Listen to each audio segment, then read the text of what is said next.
Good morning students. Last video में हमने atomic structure के बारे में पढ़ा था कि एटम जो हैं, एटम के अंदर सब एटॉमिक पार्टिकल प्रेजेंट है, इलेक्ट्रॉन, प्रोटॉन और न्यूट्रॉन, और उनके स्ट्रक्चर के बारे में सबसे पहला मॉडल था थॉमसन मॉडल ऑफ एटम, लेकिन वो क्या था, फेल हो गया था। और उसके बाद अगला जो अटेम्प्ट किया था वो रदरफोर्ड ने किया था। रदरफोर्ड ने एक एक्सपेरिमेंट किया था, रदरफोर्ड स्कैटरिंग एक्सपेरिमेंट। उस एक्सपेरिमेंट के दौरान क्या था, उसने एक गोल्ड फॉइल ले ली थी और यहाँ पर ये अल्फा रेज पास करवाई थी गोल्ड फॉइल में से। तो अल्फा रेज क्या है? अल्फा रेज वो रेज है जो कि रेडियो एक्टिव सब्सटेंस के जरिए प्रोड्यूस होती हैं। जैसे रेडियो एक्टिव सब्सटेंस कौन सा है? यूरेनियम है और थोरियम है, उनसे रिलीज होती है अल्फा रेज, जो कि पॉजिटिव चार्ज रेडिएशन होती हैं। कोई क्या होती है? पॉजिटिव चार्ज रेडिएशन, एक प्रकार से हीलियम न्यूक्लियस से बनी होती है। अल्फा रेज को पास करवाया था तो उसने कुछ पॉइंट यानी कि कुछ चीजों को ऑब्जर्व किया। वो चीजें ये थी, देखो कि most of the rays pass straight, यानी कि जो अल्फा रेज हमने पास करवाई थी गोल्ड फॉइल में से, वो क्या हो गई थी, मैक्सिमम जो अल्फा रेज थी वो बिल्कुल स्ट्रेट लाइन में पास हो गई थी, निकल गई थी गोल्ड फॉइल में से। सेकंड क्या था? Some rays deflected with some angle, कुछ एक रेज जो थी वो कुछ एक एंगल से डिफ्लेक्ट हो गई थी, जैसे यहाँ पर बता रखा है। जैसे ये वाली जो रे थे कुछ एक एंगल से डिफ्लेक्ट हो गई थी, कुछ थोड़े एंगल से और कुछ ज्यादा एंगल से डिफ्लेक्ट हो गई थी। लेकिन सम रेज रीबाउंडेड, यानी कि कुछ एक रेडिएशन जो थी वो क्या हो गई थी, रीबाउंड हो गया, यानी कि वो टकराने के बाद उसी डायरेक्शन में उसी पाथ से रिटर्न बैक हो गई थी, जैसे कि ये वाली रेडिएशन है।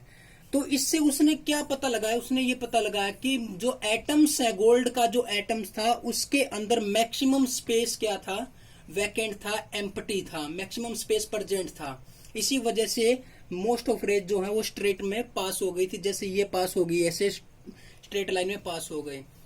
उसके बाद सेकंड पता लगाया था कि एटम के अंदर कोई ना कोई चीज है, कोई ना कोई हैवी चीज है, और जिसकी वजह से अल्फा रे टकराने के बाद डिफ्लेक्ट हो गई थी। और वो जो सेंटर में जो चीज है उसका नाम क्या है? न्यूक्लियस है। उसका नाम क्या है? न्यूक्लियस है।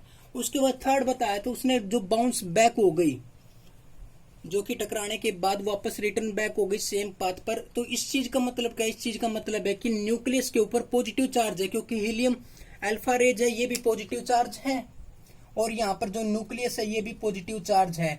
तो जब अल्फा रेज पास हो गई थी तो ये भी पॉजिटिव पॉजिटिव रिपल्सन हो गया। रिपल्सन इतना स्ट्रॉन्ग रिपल्सन था कि वो सेम पाथ पर क्या हो गई, रिटर्न बैक हो गई।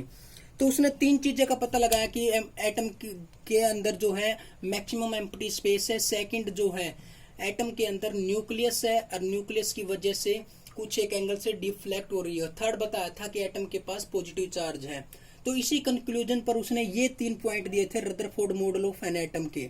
सबसे पहला है there is positive charge centre in atom called nucleus, कि एटम के सेंटर में पॉजिटिव चार्ज न्यूक्लियस है, और सभी का पूरा एटम का जो मास है वो न्यूक्लियस के अंदर रिसाइड करता है।